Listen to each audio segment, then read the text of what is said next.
A'udzu billahi minasyaitonir rajim. Bismillahirrahmanirrahim. Assalamualaikum warahmatullahi wabarakatuh. Alhamdulillah. Assalatu wassalamu ala Rasulillah wa ala alihi wa sahbihi wa man walah. Asyhadu an la ilaha illallah wa asyhadu anna Muhammadan abduhu wa rasuluh. Allahumma salli ala sayyidina Muhammad wa ala ali sayyidina Muhammad. Para sahabat yang dimuliakan oleh Allah Subhanahu wa taala, di pertengahan bulan Sya'ban ini, mudah-mudahan Allah Subhanahu wa taala memberikan kita kesempatan dipertemukan dengan bulan Ramadan. Amin ya Allah.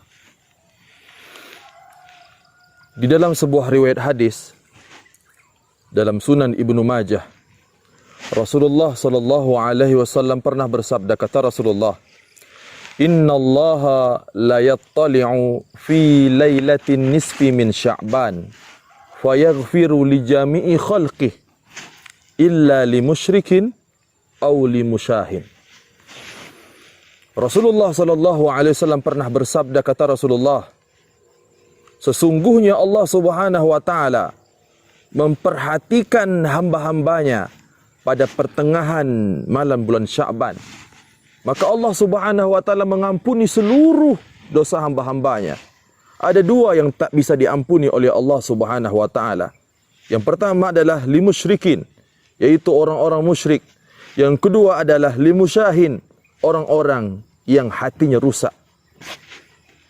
Para sahabat yang dimuliakan oleh Allah Subhanahu wa taala, sesungguhnya Allah Subhanahu wa taala la yattali'u, Allah Subhanahu wa taala memperhatikan. Apa yang diperhatikan? Yang diperhatikan adalah hati hamba-hambanya. Jadi pada pertengahan bulan Sya'ban ini Allah Subhanahu wa taala memperhatikan hati hamba-hambanya. Mengapa yang diperhatikan adalah hati hamba-hambanya? Di dalam riwayat hadis, Rasulullah sallallahu alaihi wasallam pernah bersabda, "Innallaha la yanzuru ila ajsamikum wala ila suwarikum, walakinnallaha yanzuru ila qulubikum wa a'malikum." Kata Rasulullah sallallahu alaihi wasallam, sesungguhnya Allah Subhanahu wa taala tidak memperhatikan jasad kalian. Allah Subhanahu wa taala tidak memperhatikan rupa kalian, tapi yang diperhatikan oleh Allah Subhanahu wa taala adalah hati kalian dan amal kalian. Maka pada pertengahan bulan Sya'ban ini menjelang bulan Ramadan, Allah Subhanahu wa taala memperhatikan hati kita. Maka hati sangat penting. Persiapan hati yang bersih, persiapan hati yang suci yang bersih, itu sangat penting menjelang bulan Ramadan ini. Mengapa?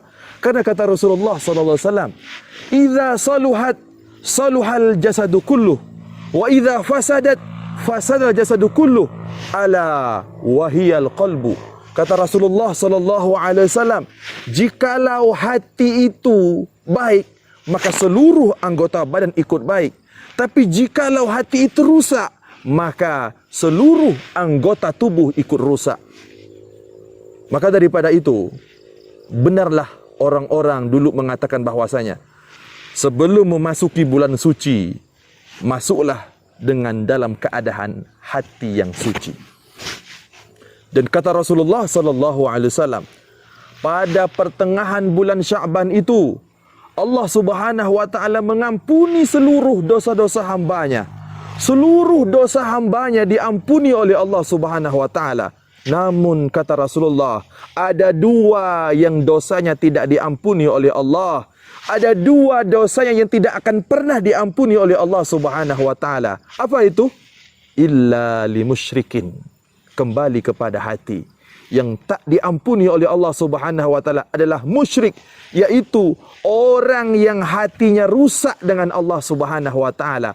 Hatinya menduakan Allah Subhanahu wa taala, hatinya rusak dengan Allah Subhanahu wa taala. Dia takut kepada Allah, tapi juga dia takut kepada manusia. Dia berharap kepada Allah, tapi juga dia berharap kepada selain Allah Subhanahu wa taala.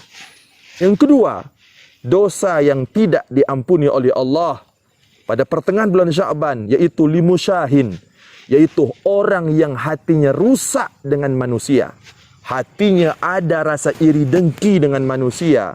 Hatinya ada rasa tidak senang kepada manusia. Maka sebelum memasuki bulan Ramadan ini, marilah kita sucikan hati. Marilah kita perbaiki hati. Sucikan hati kita dengan Allah Subhanahu wa taala. Sucikan hati kita dengan sesama manusia. Mudah-mudahan Allah Subhanahu wa taala memberikan kita kesempatan untuk memasuki bulan yang penuh dengan kesucian, dengan menyiapkan hati kita menjadi lebih bersih dan suci. Akhirul kalam, wallahu a'lam bishawab. Assalamualaikum warahmatullahi wabarakatuh. Ya Rasulullah, Ya Rasulullah.